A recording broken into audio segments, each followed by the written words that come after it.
Imagine yourself deep in an underground vault, a torchlight dancing on wet stone. Suddenly, an orb of malignant flesh floats into view, a single menacing eye in its center, and 10 smaller eye stalks writhing atop its crown. Each stalk's eye glows with eerie power, and a gaping maw of razor teeth lets out a hiss. This is the Beholder, one of Dungeons & Dragons' most infamous monsters.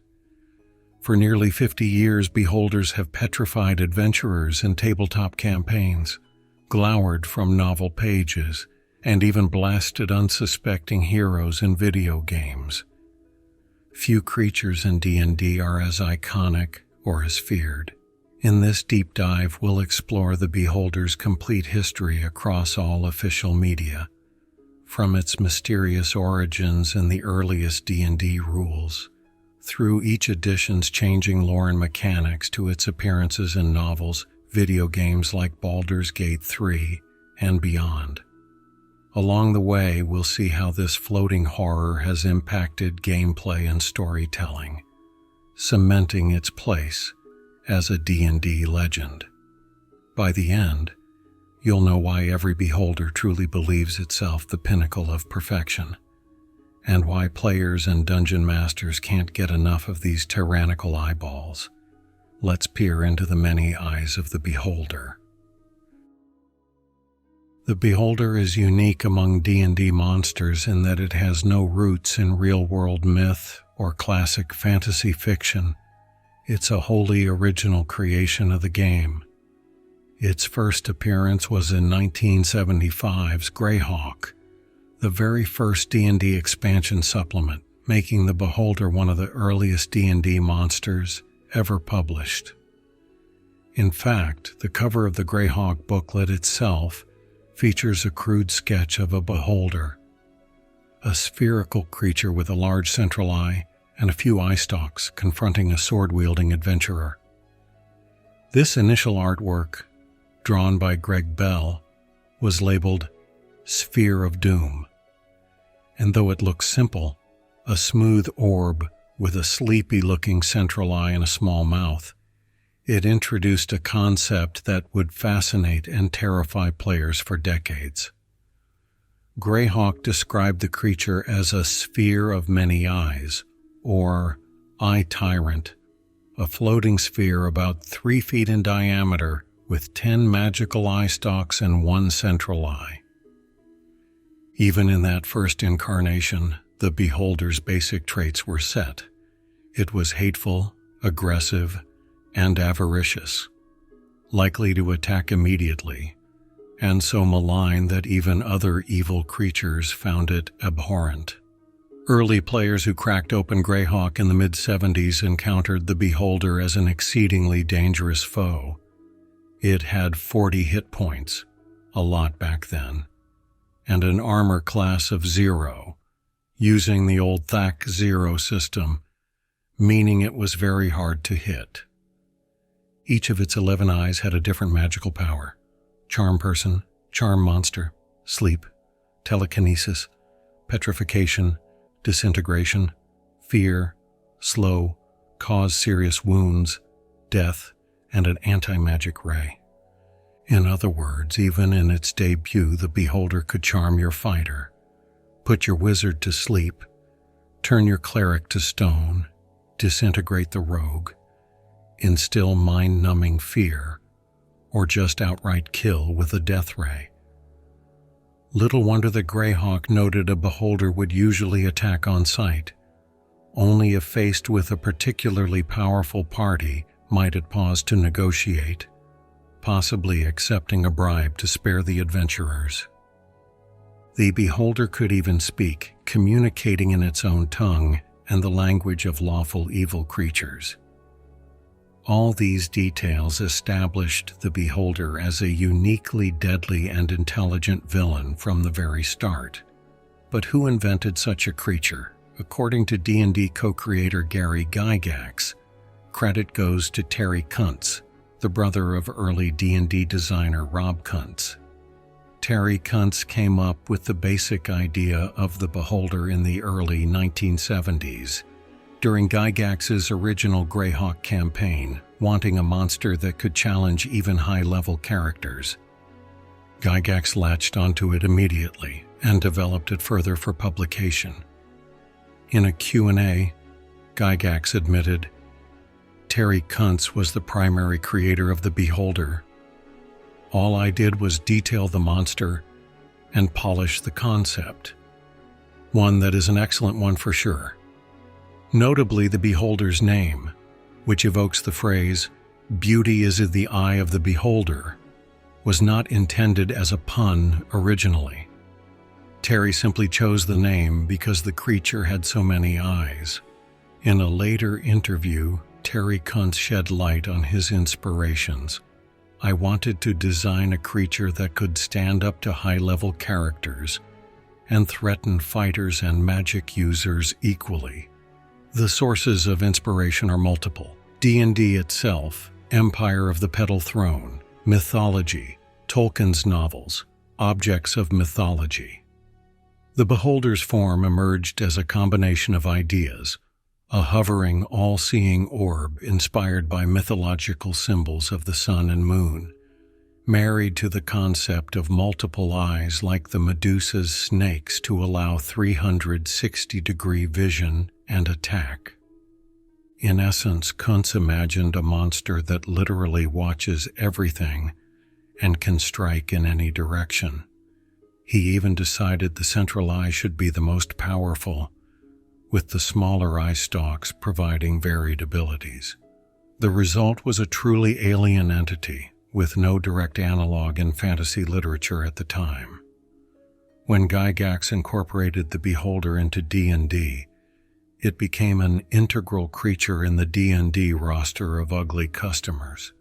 As he put it, from its first appearance in 1975 onward, the Beholder's bizarre image and deadly reputation made it instantly memorable. By 1977, the advanced D&D First Edition Monster Manual included the Beholder as a core monster, firmly cementing its status as one of D&D's signature creatures. The Beholder of Greyhawk set the template, and the AD&D First Edition Monster Manual expanded on it slightly. The Monster Manual description portrays beholders as hateful, aggressive, and avaricious spherical monsters, most often found deep underground. The early lore emphasized their greed and hatred of all living things. Mechanically, First Edition beholders were extremely dangerous.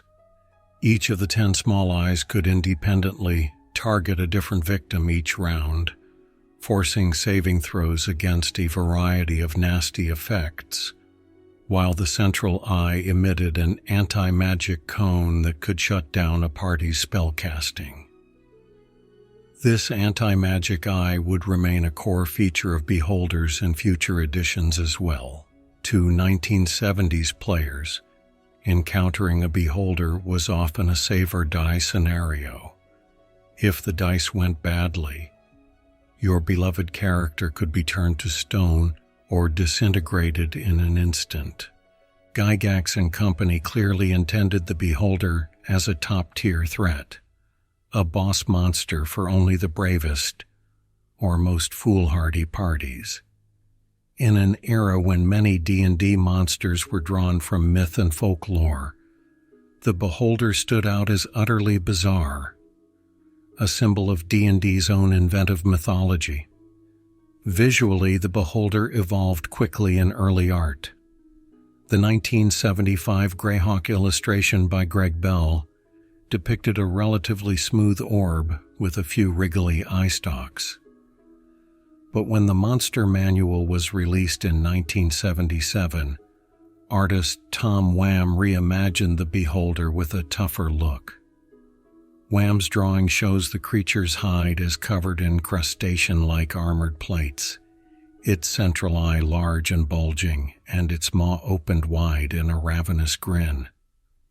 This image, often known simply as the classic Beholder, became the definitive look for the creature during the First Edition era, armor-plated, large and bulbous eye, huge mouth. Many early D&D fans first encountered the beholder through this illustration, and it was terrifying.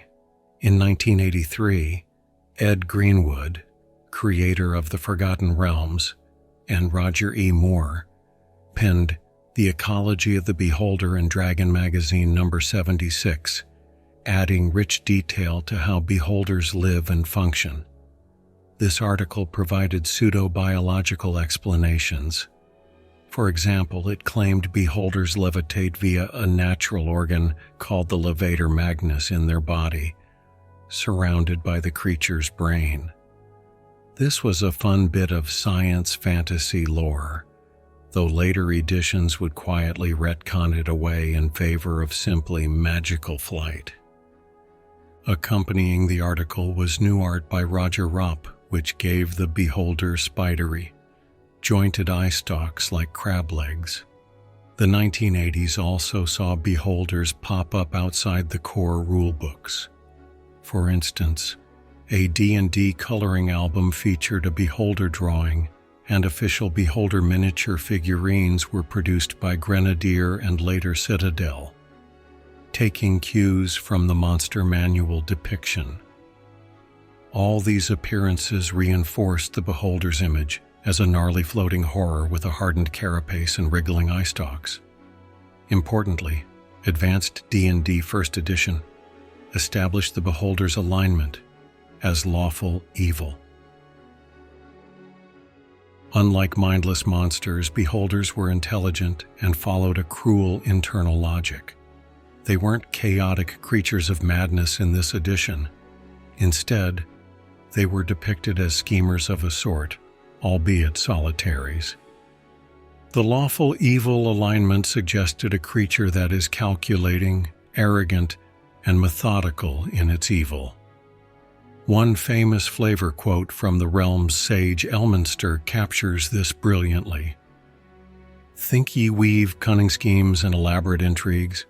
Beholders change, refine, discard, and spin anew scores of such plans all the time.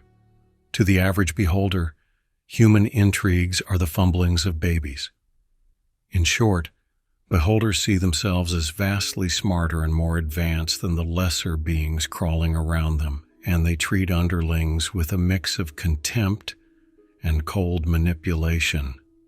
This characterization has remained remarkably consistent in lore, even as editions have come and gone. In AD&D 2nd Edition, beholders continued to menace adventurers, but their lore truly blossomed. The 2nd Edition era was big on fleshing out the societies and ecosystems of monsters, and no creature benefited from this more than the beholder. Early in 2nd Edition, Spelljammer, a 1989 space fantasy setting, put beholders front and center as one of the major evil races of wild space. Spelljammer introduced a plethora of beholder subspecies and variants, revealing that these creatures had entire spacefaring empires. The AD&D Adventures in Space, Lorebook of the Void, described beholder nations that pilot organic ships and war with virtually everyone, including each other. Jeff Grubb, Spelljammer's designer, took the disparate beholder designs from previous art and turned them into an in-universe feature. He reasoned that beholders come in many shapes and sizes, different skin texture, number of eye stalk joints, etc., and their xenophobic nature leads them to hate any beholder that looks different from themselves. This was an ingenious retcon. It explained why one illustration might show a smooth-bodied beholder, while another shows a crusty, plated one. In D&D lore, those would be considered different breeds of beholder that instantly regard each other as abominations to be destroyed. Spelljammer lore established that beholders are so pathologically xenophobic that even a minor physical variation a spiked carapace here, an extra wrinkle there, is enough to drive them into genocidal rage against one another. This concept of endless beholder factional wars became a core part of their story going forward. It also gave dungeon masters a lot of creative freedom in designing unique beholder villains. No two ever had to look exactly alike, and that was canon. Artist Keith Parkinson further popularized the beholder's look during 2nd edition. His paintings, notably used in the Spelljammer line, gave beholders a fearsome aesthetic with layered chitin armor and almost insect-like eye stalks, which influenced depictions for years. During 2nd edition, beholders received so much attention that they essentially got their own sourcebook. In 1996, TSR released I, Tyrant, a 64-page compendium all about beholders. This was part of the Monstrous Arcana series, which dove deep into classic monsters. I, Tyrant expanded on beholder history, religion, culture, habitats, and behavior in detail. It also introduced new variants, like the Undead Death Tyrant and the grotesque beholder mage who gouges out some of its own eyes to focus its magic. We learned that beholders have a twisted creation myth and even deities. The 2nd edition monster mythology book had a chaos beholder god called the Great Mother, chaotic evil, a sort of progenitor of all beholders in some legends, and another entity named Xemnid, a lesser god of gases and deception in Greyhawk lore. These obscure lore tidbits weren't known to every player, but they show how D&D's writers by the 90s treated beholders not just as monsters of the week, but as an ancient species with its own myths and society. In gaming terms, the beholder remained a high-level menace in 2nd edition, typically encountered in later stages of an adventure when the party was strong enough. The Monstrous Manual lists beholders as medium to huge in size and typically solitary tyrants.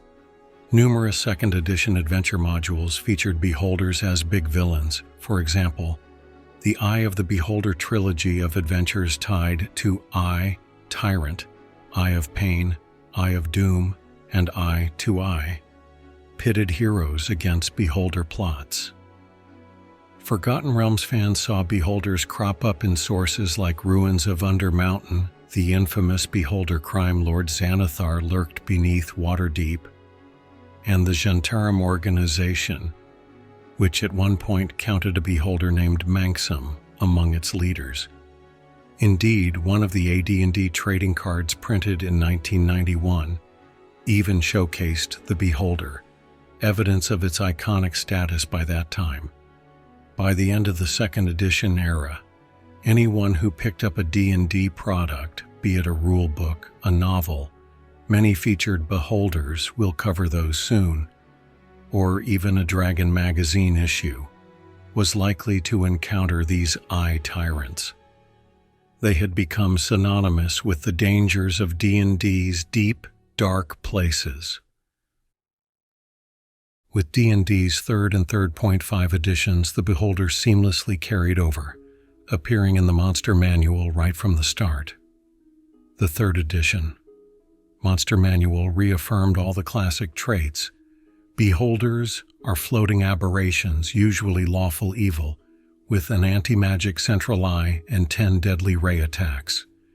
The mechanics were updated for the new D20 system, but the creature remained instantly recognizable. One small change was size.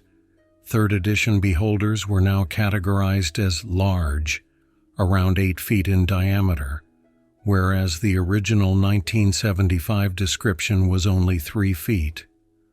Over the years, beholders seem to have grown in the lore. Perhaps the writers realized a 3-foot sphere wasn't quite imposing enough, and by 3rd edition, a beholder is typically depicted as a hulking 8-foot orb, like a floating boulder of flesh. 3rd edition sources also continue to add variant beholders and related creatures. For example, Monstrous Compendium. Monsters of Faerun presented some beholder kin unique to the Forgotten Realms. The Epic Level Handbook introduced the Gibbering Orb, described as a possible common ancestor of beholders and gibbering mouthers, basically an even crazier amalgamation of eyes and mouths for epic-level campaigns. On the Wizards of the Coast website, a sample Mind Witness, a horrifying hybrid of a beholder and a mind flayer created via a template, made an appearance in 2003, showing that fans and designers loved splicing beholders into new monstrosities.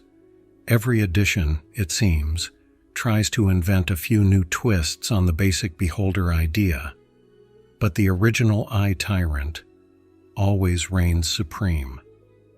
The biggest 3rd edition source on beholders came in 2005 with Lords of Madness, the Book of Aberrations.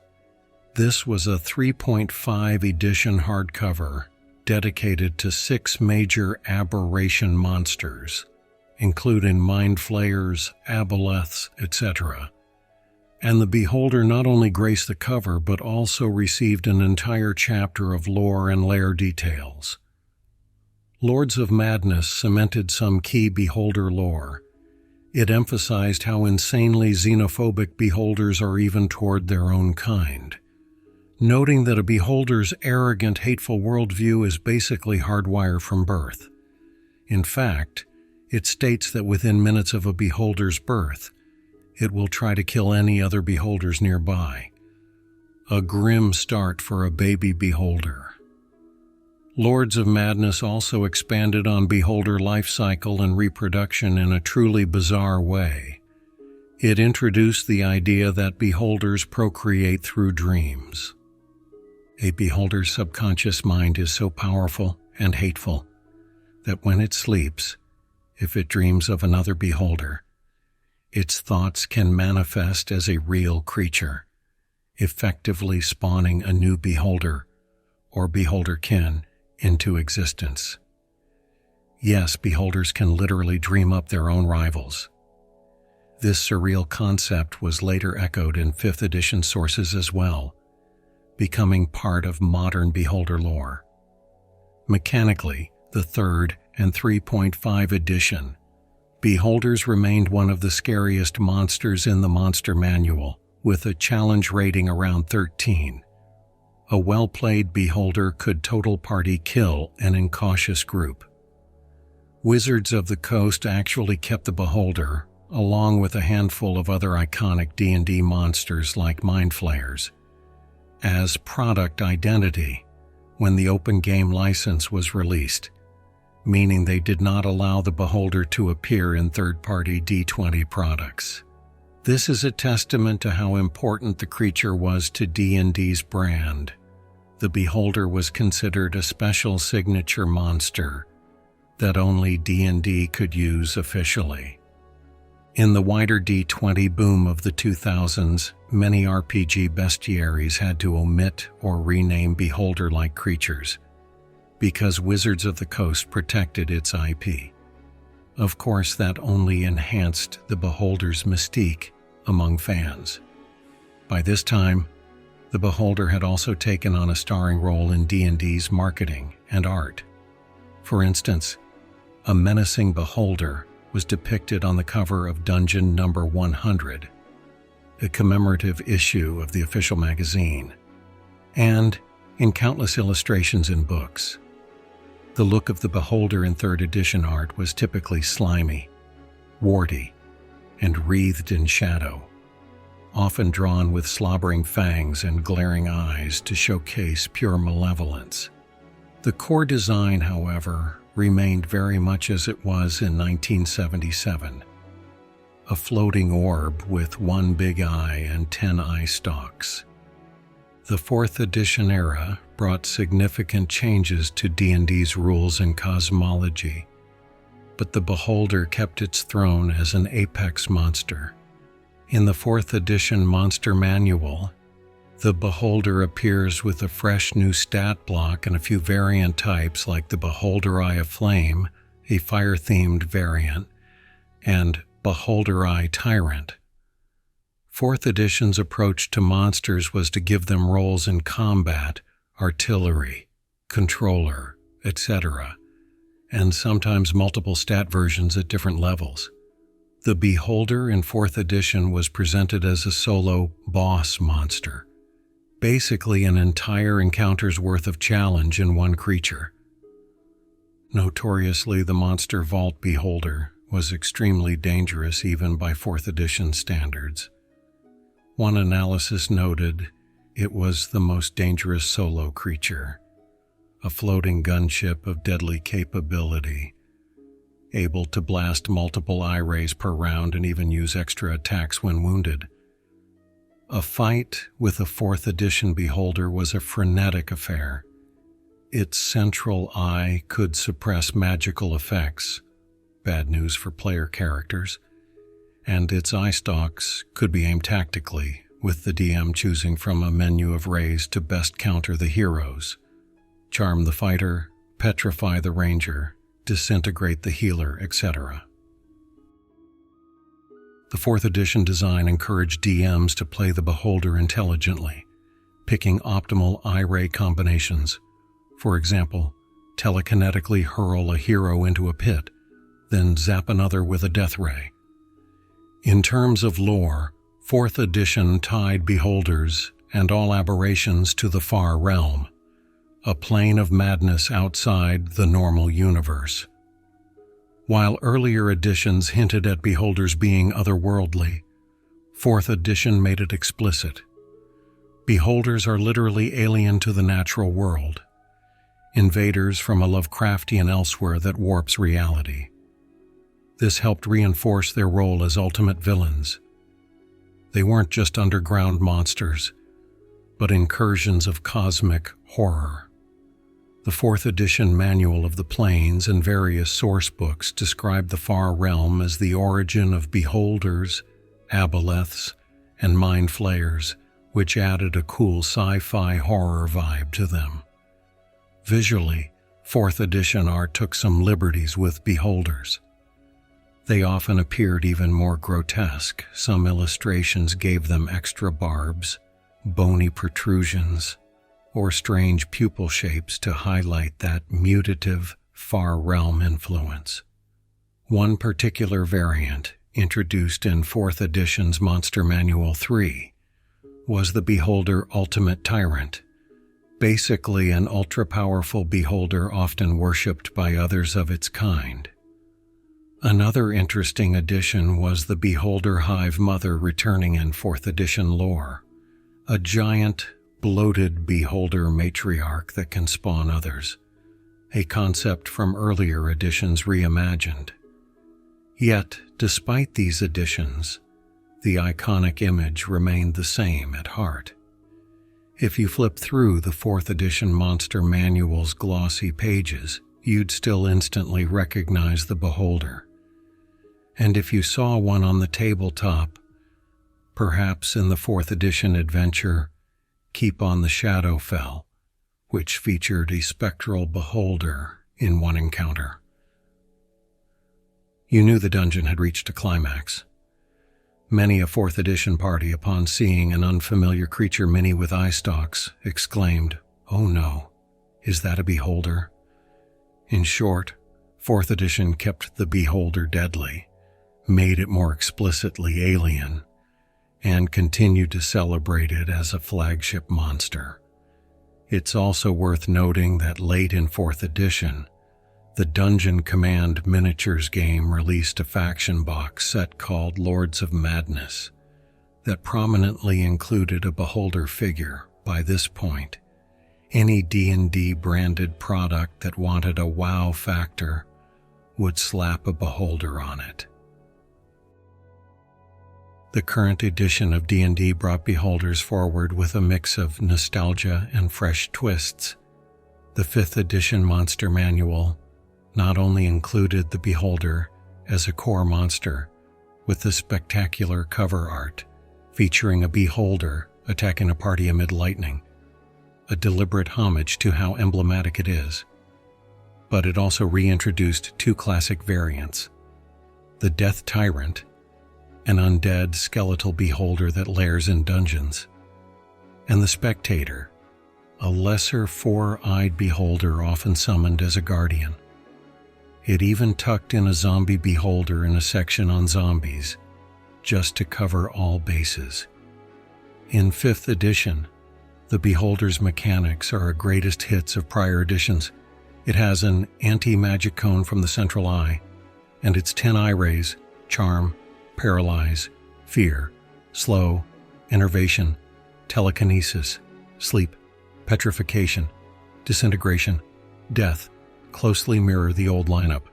The beholder clocks in at challenge rating 13 with around 180 hit points and an AC of 18, a formidable foe for even experienced adventurers. The designers clearly wanted to preserve the beholder's reputation as a campaign-shaking encounter. What's notable in 5th edition is the emphasis on personality and paranoia. The Monster Manual's flavor text famously states, "Every beholder thinks it is the epitome of beholder kind, and the only thing it fears is that it might be wrong." This one line brilliantly encapsulates a beholder's psychology. It is supremely arrogant, pathologically suspicious, and convinced of its own perfection. 5th edition lore describes how beholders rule as crime lords, cult leaders, or solitary tyrants, each convinced of its unique supremacy. Their dream-spawned reproduction is described in detail. If a beholder goes to sleep and dreams of another beholder, its subconscious magical reality warping can literally create that dream beholder in reality, usually as an enemy or twisted offspring. This can also lead to bizarre mutations. A beholder's nightmare might produce a freakish variant of itself, which partly explains the existence of all those beholder kin, like gazers, goths, spectators, etc., in the world. In essence, 5th edition fully embraces the idea that beholders are so chaotically creative in their madness that they spawn more of their own kind without any conventional breeding. The 5th edition era has also given us some of the most beloved named beholders in D&D history. The chief among them is Xanathar, the infamous beholder crime lord of Waterdeep. Xanathar has been a fixture in Forgotten Realms lore since the 2nd edition days, but 5th edition really put a spotlight on him. Not only is he a major antagonist in the adventure Waterdeep Dragon Heist, he also lends his name and commentary to the sourcebook Xanathar's Guide to Everything. The cover of Xanathar's Guide even features Xanathar affectionately admiring his pet goldfish, Silgar, a scene equal parts comical and creepy, capturing how eccentric these creatures can be. 5th edition's Volo's Guide to Monsters also dedicated a whole chapter to beholders, including lair maps and behavior guides. It elaborates how a beholder's lair is often a reflection of its psyche, filled with traps and trophies, placed in hard-to-reach underground caverns or extra-dimensional spaces. Beholders in 5th edition are given almost DMPC-level intelligence. That is, dungeon masters are encouraged to think of them as master strategists who have contingencies upon contingencies.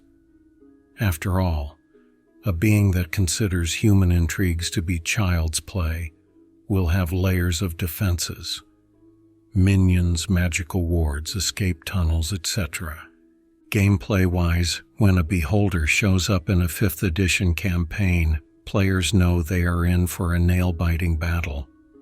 Even high-level parties treat these things with respect, because one wrong move can result in petrified or disintegrated characters, It's worth noting that in 5th edition and modern D&D generally, beholders are such a treasured part of the franchise that they frequently appear in marketing, merchandise, and crossover media.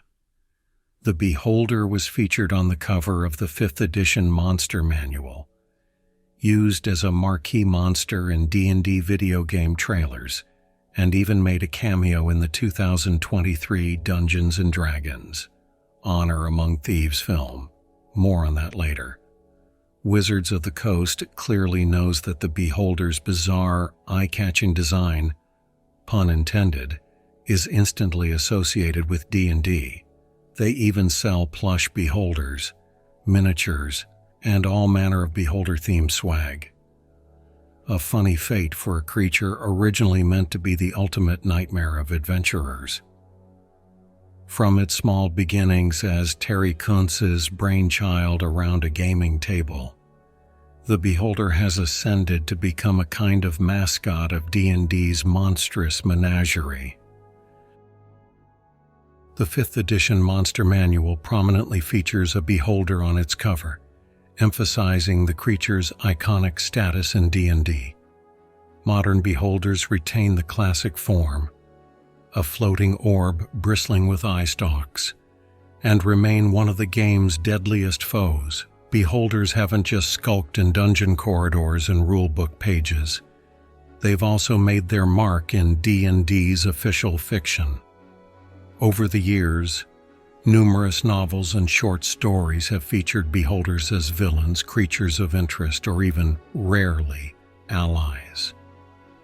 Seeing how authors portray these monstrosities in narrative form is fascinating, because it often expands on their personality and role beyond monster in a room. Let's journey through some notable appearances.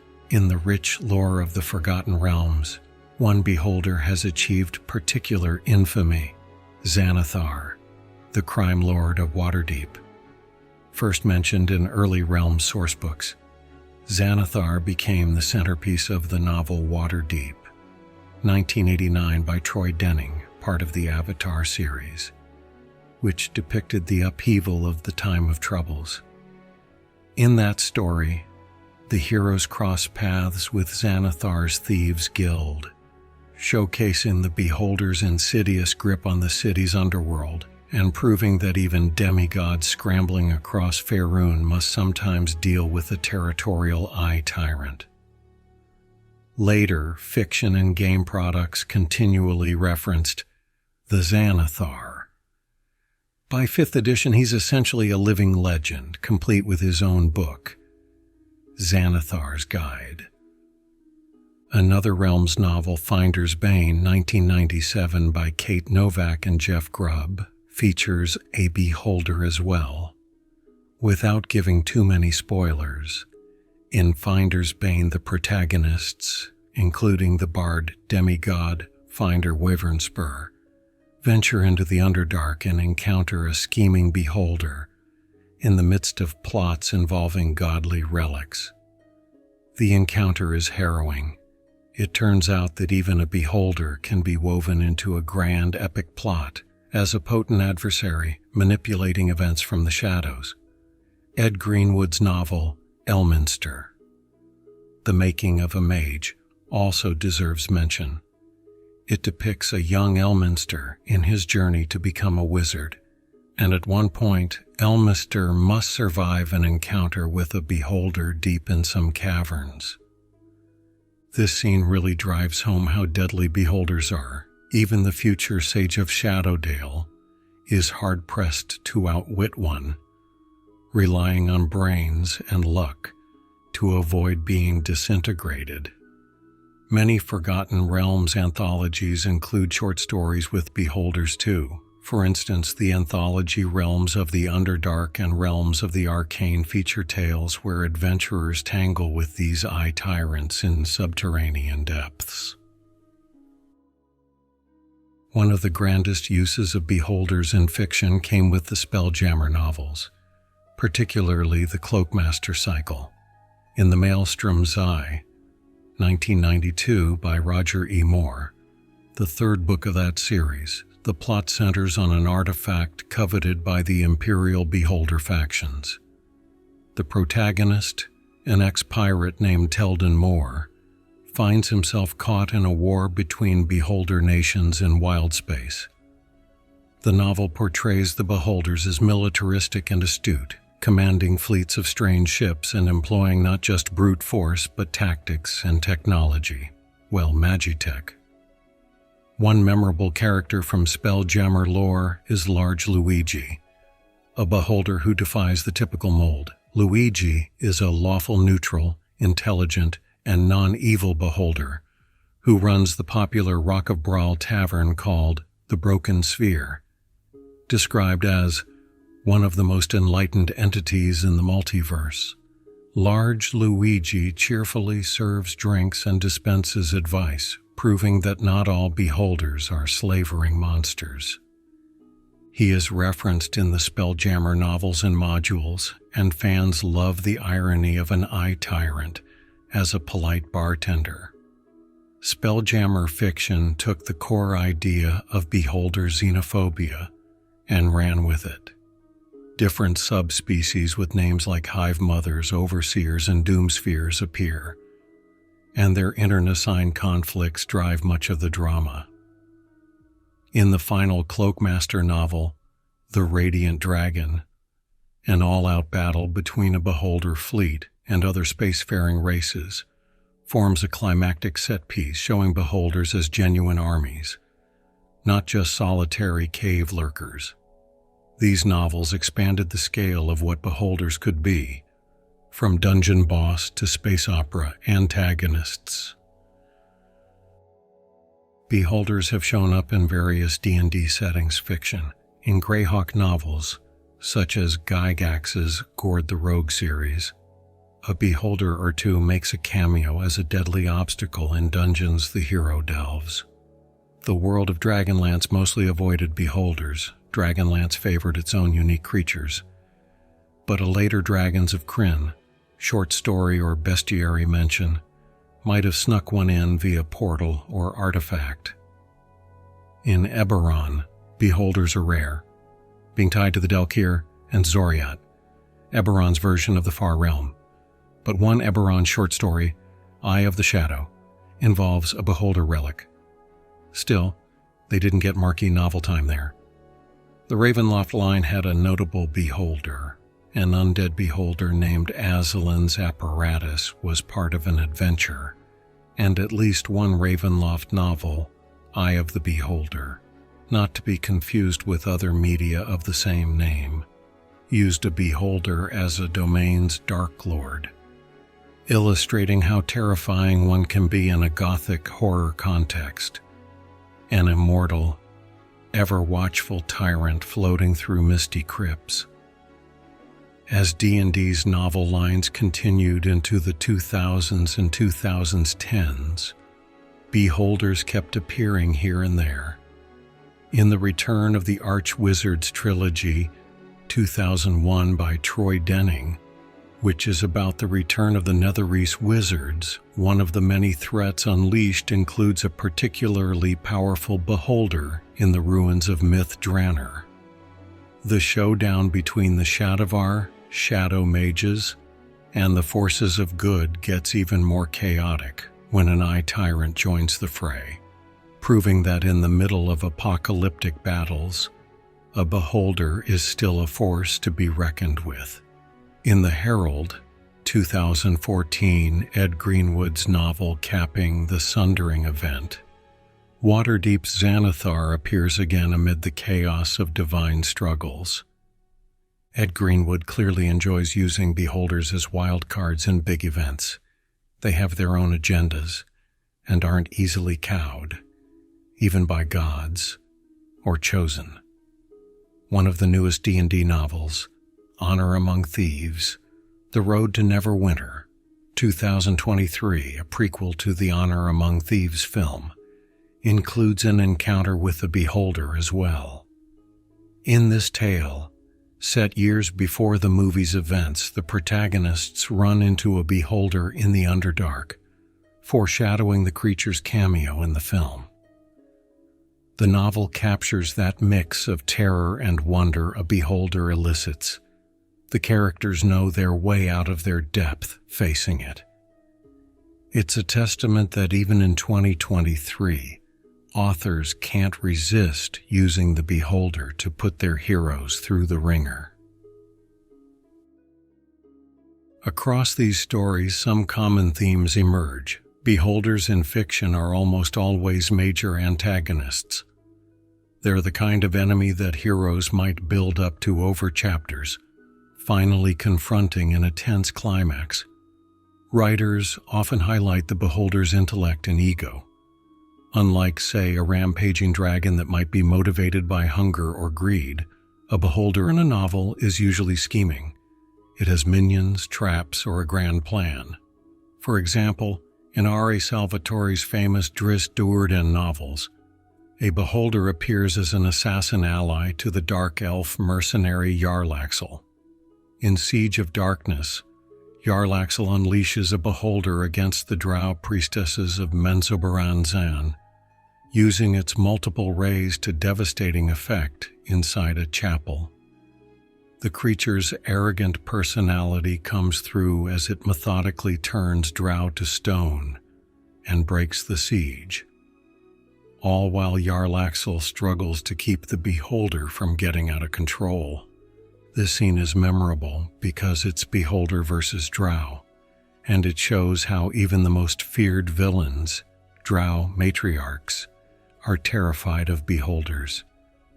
Many authors also enjoy showing how alien beholders are. Their thought processes are not like a human's or even like a dragon's. A dragon might have understandable motives: territory, treasure, revenge. But a beholder's desires can be truly bizarre. For example, I wish to sculpt the perfect lair and eliminate all whose appearance offends me. Or, I collect the dreams of artists to inspire my next offspring. This alien mindset comes across in novels sometimes as cryptic dialogue or weird obsessions, like Xanathar and his pet goldfish. An absurd quirk until you realize it highlights his capricious nature. He'll vaporize a minion for failing him, then coo over Silgar's feeding time. In short, D&D's official fiction has treated us to beholders as cunning mob bosses, dread demon sphere warlords, underdark terrors, and even the occasional strange ally.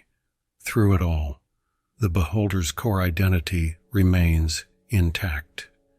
It is the monster that never blinks, never trusts, and never ceases in its thirst for control.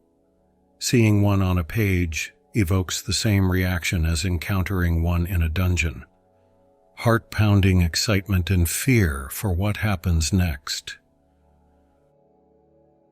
Why do beholders matter so much in D&D? Beyond their appearances in lore, beholders hold a special place in the game itself, in the dynamic between dungeon masters and players. Over decades of play, the beholder has earned a reputation as a party killer and a DM's ultimate test piece. Many veteran players swap war stories of the first time their group faced a beholder, the tension of that battle, the ingenious or desperate tactics used, and sometimes the tragic character deaths that ensued.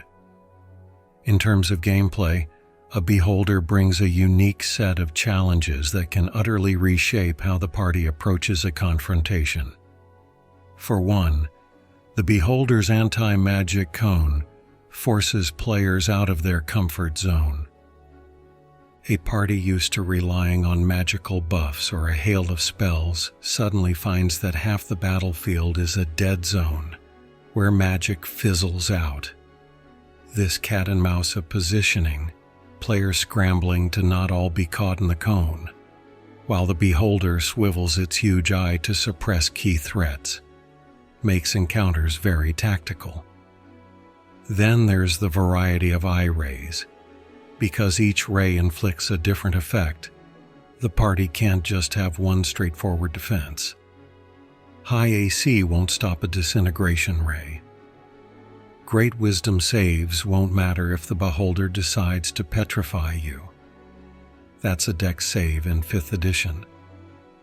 There's almost no single silver bullet against a beholder, which means the players must cooperate, strategize, and often get creative, and yes, sometimes resort to running away if things go south.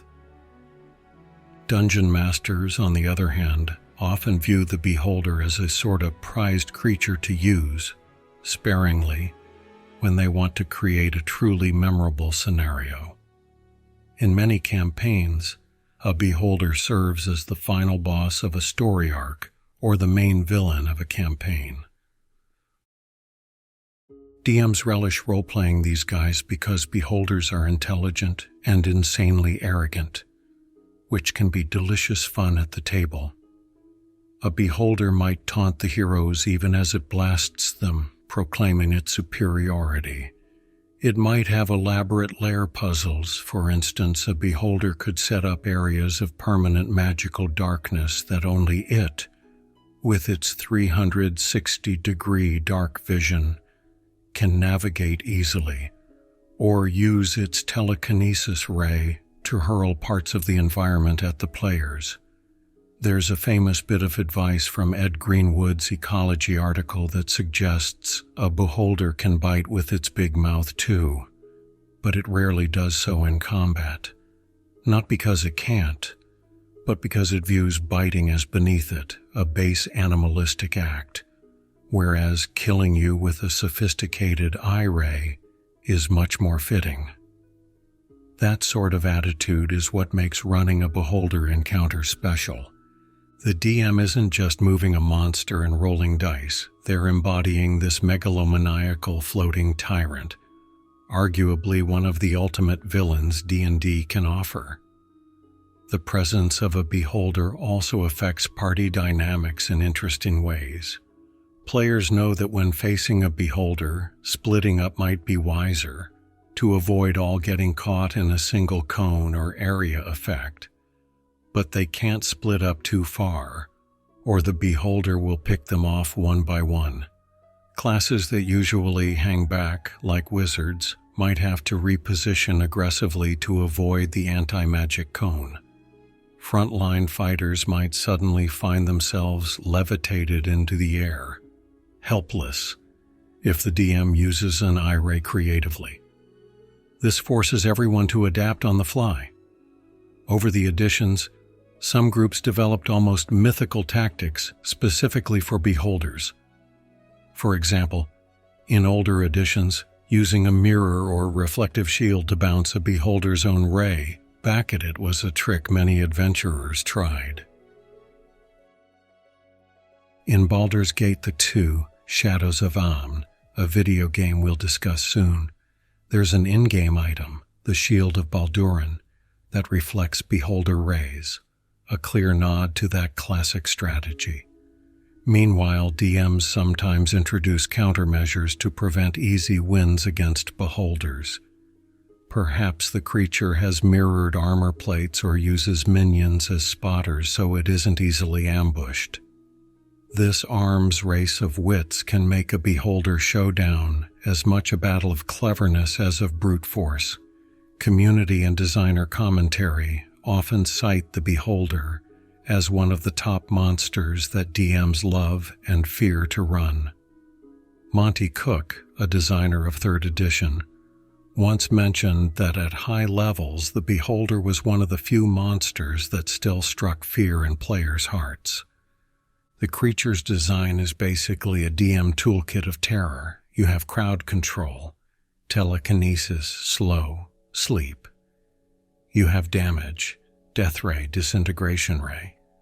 You have battlefield control, petrification to remove a player temporarily, fear to scatter the party, and a big shutdown effect. Anti-magic. This makes the beholder almost a one-monster adventuring party in itself. As a 4th edition article humorously put it, a mid-level beholder is a floating gunship that can challenge an entire group solo. For DMs, deploying something so powerful requires finesse, misjudge, and you might accidentally wipe out your player's beloved characters unfairly.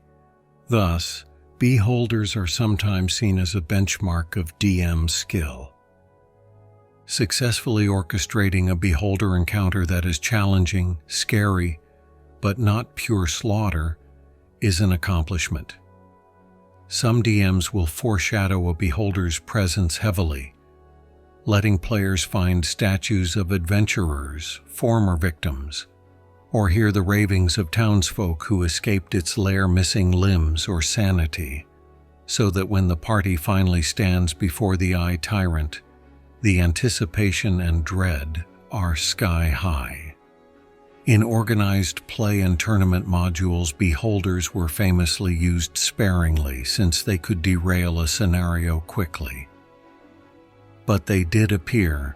The Living Greyhawk campaign, for example, had a scenario where high-level PCs had to infiltrate a beholder's den diplomatically. Imagine sitting at a convention table trying to negotiate with an entity that can kill you with a glance. That's peak D&D tension. Meanwhile, in homebrew campaigns, entire plot lines have been built around beholders. Maybe the party has to stop a beholder from uniting or exterminating all the thieves' guilds in a city, a la Xanathar. Or perhaps they stumble upon a subterranean beholder hive where multiple beholders, all warped clones of a hive mother, are actually cooperating, an almost apocalyptic threat. The possibilities are endless because the beholder combines brute strength with intellect. On the Dungeon Master side of the screen, beholders are also fun to design lairs for. The 5th edition Dungeon Master's Guide and Volo's Guide to Monsters provide guidance on beholder lairs. Typically, there will be bizarre architecture since a beholder can fly. For example, vertical shafts, pitfalls that it can hover over but you can't, and maybe magical effects that augment its powers, like eye-themed glyphs on the walls.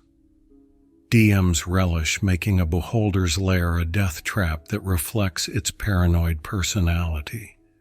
Every corridor might have a hidden peephole for the beholder to spy or shoot rays through. Some DMs even give individual beholders quirky personality traits to make the interaction memorable. One beholder might be an obsessive collector.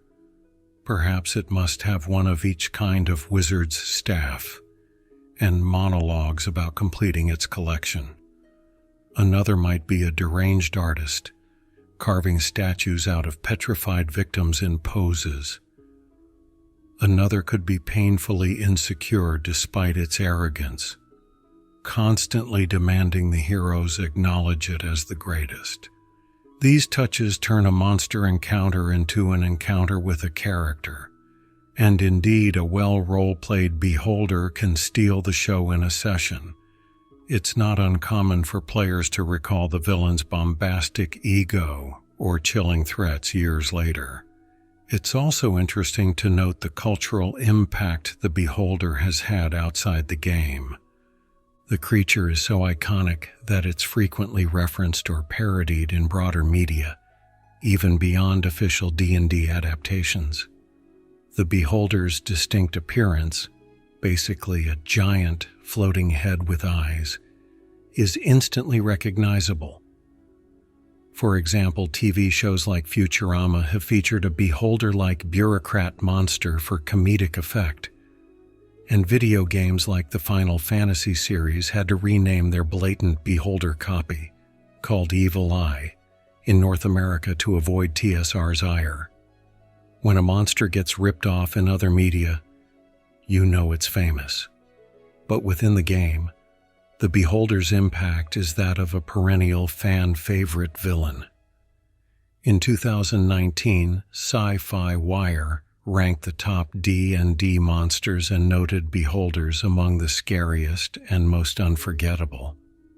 The mere fact that it has appeared in every single edition since 1975, often with marquee status, speaks volumes. Players await, with both excitement and fear, the day the DM smiles and says, "As you open the door, you see a floating orb with many eyes staring back at you." That moment is a D&D rite of passage, and if it happens in your campaign, rest assured it'll be a night your gaming group talks about for a long time. Given their iconic status, beholders have naturally crept beyond the tabletop to appear in D&D video games, movies, and other adaptations. Adapting a creature this powerful and weird can be tricky, but when done right, a beholder in a video game can be just as memorable as one in a pen and paper session.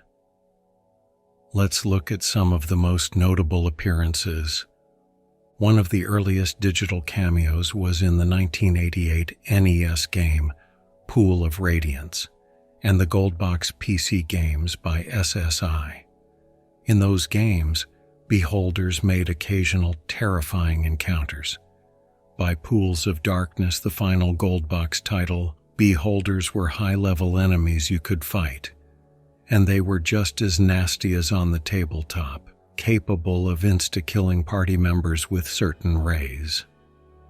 Perhaps the most famous early game is literally named after the creature, Eye of the Beholder, a first-person dungeon crawler by Westwood. In that game, the ultimate boss lurking under Waterdeep is indeed a beholder, none other than Xanathar himself. Players who fought their way through hordes of drow and undead eventually came face to face with the crime lord beholder in his lair. The game's cover art even showed a fearsome beholder looming in darkness, which introduced a whole generation of PC gamers to this monster. Eye of the Beholder 2. The Legend of Darkmoon also featured a beholder. The cover depicts one menacing the heroes, cementing the trend that if you see beholder in a D&D game title, you will be zapping an eye tyrant by the end. These games treated beholders with respect, usually as final bosses that require careful planning. Console gamers got a taste too. The Eye of the Beholder Sins port prominently included the beholder on its box art and visuals.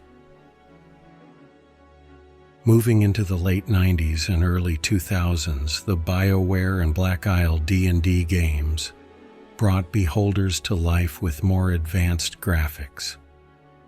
Particularly famous for its beholder encounters is Baldur's Gate 2. In BG2, there's an entire optional area known as the Beholder Lair in the Underdark, a nightmare warren crawling with beholders and their lesser kin, Goths. The game developers made these encounters extremely challenging. The beholders in BG2 can and will petrify or disintegrate your party members if you're not prepared. Many players resorted to a special shield that reflects rays or invisibility tricks to survive this gauntlet. Another quest in BG2, The Unseeing Eye, involves a beholder that started a cult in the Athkatla sewers, styling itself as a deity after gouging out its own central eye to use a powerful artifact. This quest was lauded for its creepiness and creativity. You temporarily ally with a beholder, the lesser spectator, beholder, to defeat the greater evil. That a CRPG side quest could present moral complexity with a beholder shows how ingrained they are in D&D storytelling. Later, Baldur's Gate, Dark Alliance, an action console game, featured a beholder named Xantam as the final boss. This was clearly in homage to Xanathar, just with a name change. And players hack and slash through a thieves' guild to face the giant floating eye. Even with arcadey gameplay, the encounter captured the classic feel. Xantam fired different colored beams, forcing the player to dodge and use tactics, demonstrating that the essence of a beholder translates even to action games. The Neverwinter Nights CRPG and its expansions also include beholders, especially in the Underdark segments. In the expansion Hordes of the Underdark, you explore Undermountain and inevitably cross paths with Xanathar's guild, facing the Xanathar itself as a boss, with Silgar swimming in his fishbowl nearby as a fun detail. The MMO Dungeons & Dragons Online notoriously made beholders one of the most feared foes in the game. They roam certain dungeons and can insta-kill player characters who don't react quickly, leading to both frustration and adrenaline for DDO players. The later action RPG Neverwinter similarly has beholders show up in dungeon delves as boss fights that require team coordination, often a DPS race to kill it before it gazes everyone to death. The Icewind Dale series, Planescape Torment, which has a spectator guarding a portal as a humorous little encounter, and many other D&D titles all found ways to incorporate beholders because fans expect them. You simply can't showcase the D&D monster roster without the Watcher in the Darkness. Fast forward to recent times and we have the critically acclaimed Baldur's Gate 3, where beholders make their presence known as well. In BG3, during Act 1, you might stumble on a quest involving an iron flask. If you open this mysterious flask surprise, you release a captive spectator, a lesser beholder, that was trapped inside. Suddenly you're thrust into a deadly battle with a four-eyed fiend shooting rays. It's a high-risk, high-reward little Easter egg that many players talk about. Later, in the Underdark of BG3, there is a set-piece encounter with a full beholder or spectator guarding some petrified drow and treasure. Larian Studios portrayed the beholder with loving detail. Its central eye swivels with an ominous hum to project an anti-magic field in-game, and each eye stalk attack is animated with distinct colorful beams. Players have to learn quickly which beam is petrification, which is fear, and so on. The encounter is optional but highly memorable. It really captures the oh no moment when the beholder floats out, and your party scrambles for a plan. BG3's cinematic dialogues even allow you to talk to the spectator beforehand. True to form, it's arrogant and convinced you're food or playthings. All in all, BG3 continued the tradition. A D&D video game without a beholder somewhere would just feel incomplete. Beholders have also appeared in official D&D film and TV productions. The 1980s Dungeons & Dragons animated series included a beholder in the episode aptly titled Eye of the Beholder. In the cartoon, the beholder is somewhat simplified, shooting generic energy bolts rather than an array of specific beams, and was defeated a bit easily by the young heroes, but its design was faithful. Gray, blob-like, with writhing eye stalks and a mouthful of fangs. For many kids, that was the first introduction to what a beholder looks like. Jumping to live action, the 2000 Dungeons & Dragons movie featured a couple of beholders, albeit very briefly. In one scene, the antagonist Profion, played by Jeremy Irons, has beholders guarding a fortress. They're realized with early CGI as big, purple, fearsome creatures. However, rather infamously, the heroes distract these beholders by tossing a stone, causing the monsters to lumber away cluelessly, an anticlimactic and lore-breaking moment that disappointed fans. Beholders are supposed to be brilliant geniuses, not easily tricked guard dogs. It seems the movie writers didn't quite grasp the beholder's potential, using them as throwaway cameos. Fortunately, the recent 2023 film Dungeons & Dragons: Honor Among Thieves paid a bit more respect in its own beholder cameo. In one of the maze scenes, as seen in trailers, a beholder can be spotted floating ominously above, indicating the high security of the games. It's not a major part of the plot, but the filmmakers did include it as a nod to D&D fans. And interestingly, the film's end credits thank Wizards of the Coast for allowing use of the beholder and the gelatinous cube, implying these trademarked monsters needed special permission to appear. Outside of strictly official D&D branded media, beholders have been parodied or homaged a lot. We mentioned Futurama, the bureaucrat with many eyes. Another example, the video game Borderlands 2 has an enemy called Foreman Jasper. That's a clear beholder parody, a floating orb robot with multiple eyes firing lasers. The indie game Enter the Gungeon includes a boss literally named the Beholster, a cyclopean gun-wielding monster. These nods show that the beholder's visage is part of pop geek culture.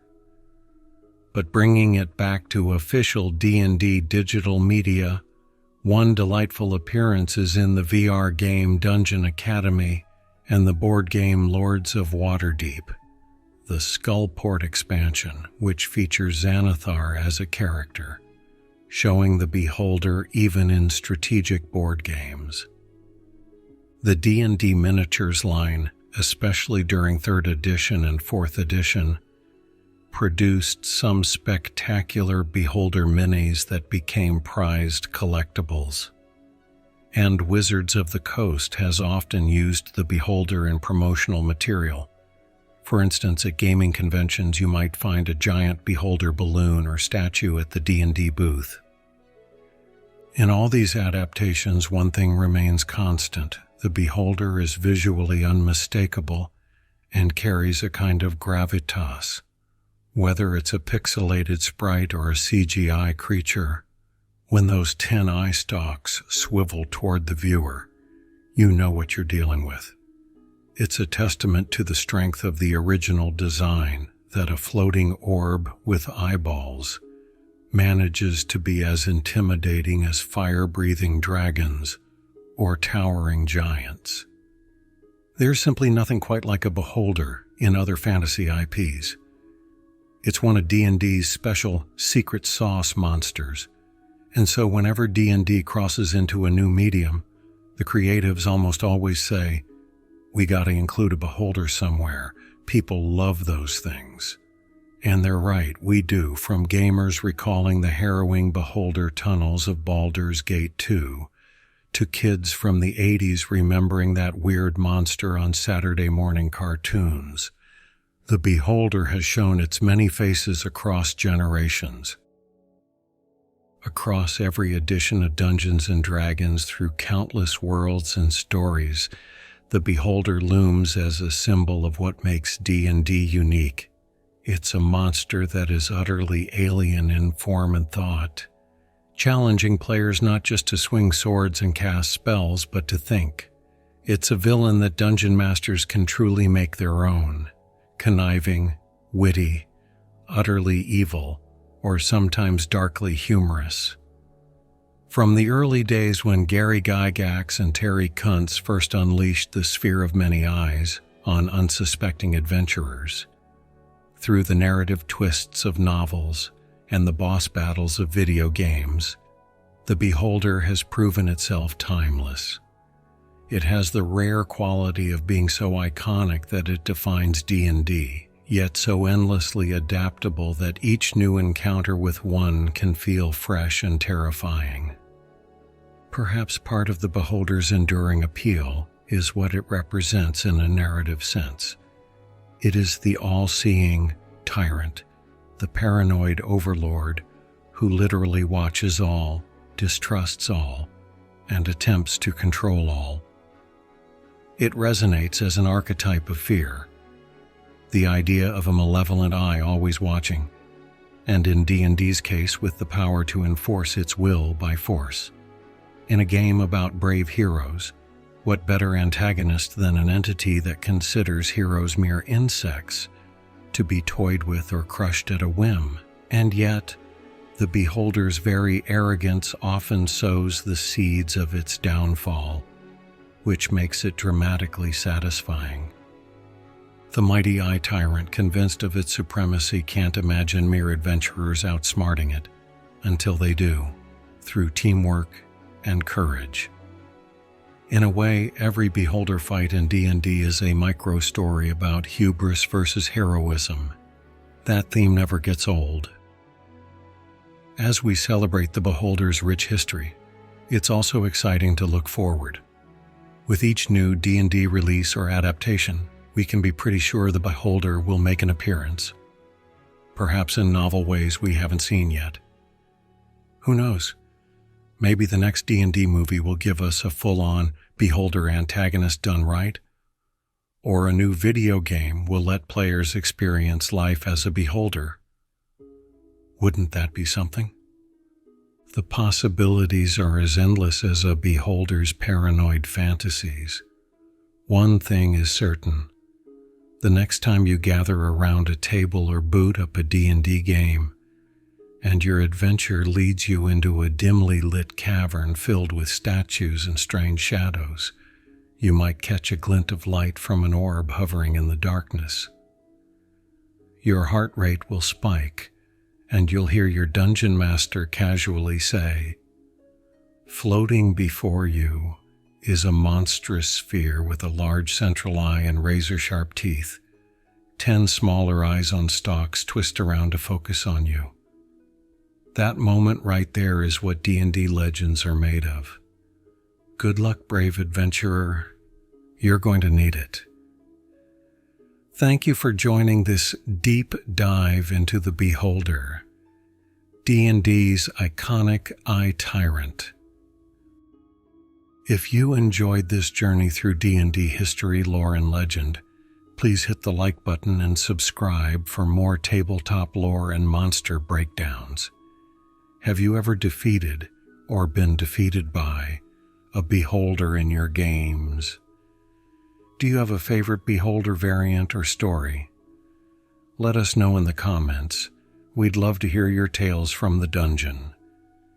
And until next time, remember, keep an eye out. Or rather, many eyes.